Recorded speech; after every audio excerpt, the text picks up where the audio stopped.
Bonjour à tous et bienvenue dans cette nouvelle vidéo d'arithmétique. Au programme aujourd'hui, le premier exercice de l'Olympiade Balkanique Junior 2018. Donc il s'agit d'un problème de compétition, donc forcément il est un petit peu difficile, mais vous verrez qu'il est assez naturel et surtout qu'il développe des idées très intéressantes. Donc tout de suite, voici l'énoncé. Il s'agit de trouver tous les couples d'entiers mn, tels que m puissance 5 moins n puissance 5, soit égal à 16 fois mn. Donc je vous propose de prendre un petit quart d'heure pour chercher par vous-même, et je vais donner ensuite une petite indication si vous n'avez pas trouvé avant de donner la solution.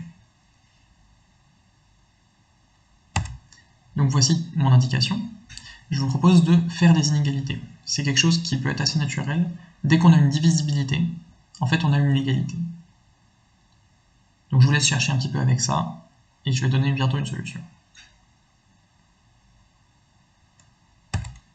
Et donc voici une solution à ce problème assez intéressant. La première idée assez naturelle consiste à poser D, qui est le PGCD de M et N. Donc on réécrit M égale D fois X et N égale D fois Y, où X et Y sont donc des entiers premiers entre eux.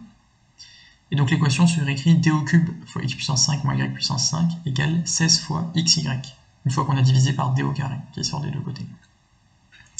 Donc pourquoi est-ce que ça c'est une idée assez naturelle? Déjà ça nous permet d'obtenir un produit, donc ce qui est déjà quelque chose de bien plus intéressant que l'égalité qu'on avait au départ. Et surtout, x et y, c'est des choses qui sont premières entre elles. Et donc en fait, ça va permettre de trouver des relations très intéressantes, et notamment la suivante. En fait, x puissance 5 moins y puissance 5 et xy, ils sont premiers entre eux. Donc pourquoi ça c'est vrai? Mais si on se donne un nombre premier p qui divise x puissance 5 moins y puissance 5, et qu'on suppose par l'absurde que p divise aussi xy, alors sans perte de généralité, on peut supposer que p divise x, mais si p divise x, comme il divise x puissance 5 moins y puissance 5, il divise aussi y puissance 5. Et s'il divise xy puissance 5, il divise y. Donc je récapitule. Si p, un nombre premier, divise x puissance 5 moins y puissance 5, on a montré que s'il divisait x, alors il divisait y. Mais ça c'est impossible, puisque x et y sont premiers entre eux. Donc on a bien montré que tout nombre premier p qui divisait x puissance 5 moins y puissance 5 ne pouvait diviser ni x ni y. Donc x puissance 5 moins y puissance 5 est premier avec xy. Donc maintenant qu'on a ça, on peut utiliser le lemme de Gauss, puisqu'on sait que x puissance 5 moins y puissance 5 divise 16xy, mais il est premier avec xy, et donc il divise 16. Maintenant qu'on a ce lemme de Gauss, et donc qu'on a cette divisibilité, on va pouvoir passer à la deuxième partie qui correspond à l'indication, à savoir faire des inégalités. Donc on a vu que x puissance 5 moins y puissance 5 divisait 16, et ça nous implique tout de suite l'inégalité que valeur absolue de x puissance 5 moins y puissance 5 est plus petit que 16. Et ça en fait, on se rend très vite compte que ça va être problématique, puisque les puissances cinquièmes, c'est quelque chose qui grandit très vite. En fait, les écarts entre deux puissances cinquièmes consécutives sont toujours de plus en plus grands.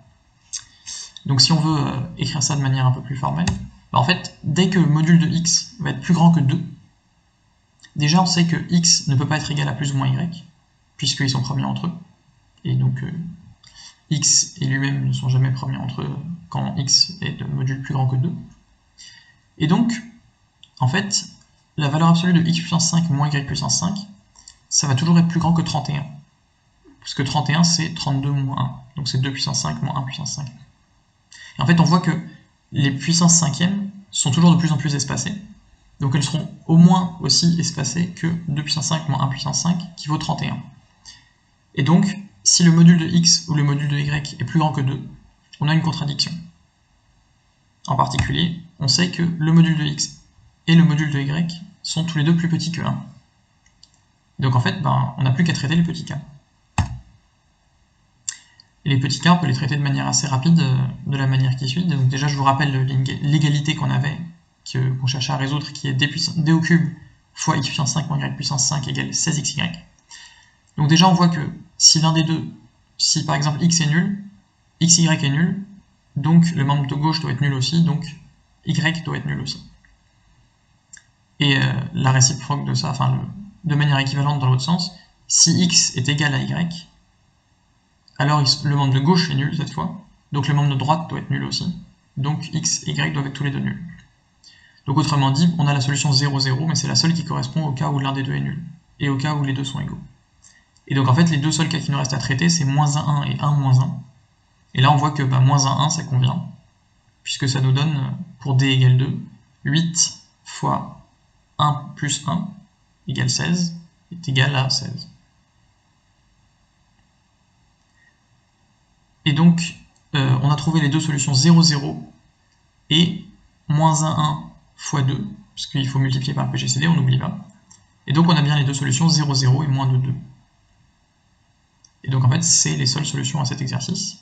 Donc, j'espère que ça vous a plu. Les idées essentielles à retenir, c'était surtout introduire le PGCD au début. C'est toujours quelque chose de très utile d'introduire le PGCD entre les variables. Et ensuite, surtout les inégalités. Dès qu'on a une divisibilité, on a une inégalité. Et souvent, cette inégalité-là va être très utile. Et c'est le cas ici. En fait, en une divisibilité, en une inégalité, le problème il est résolu avec un argument de taille. Et pourtant, c'était un problème assez difficile. Donc j'espère que ces petites idées vous ont plu et que l'exercice vous a plu. Voilà, à bientôt pour une prochaine vidéo.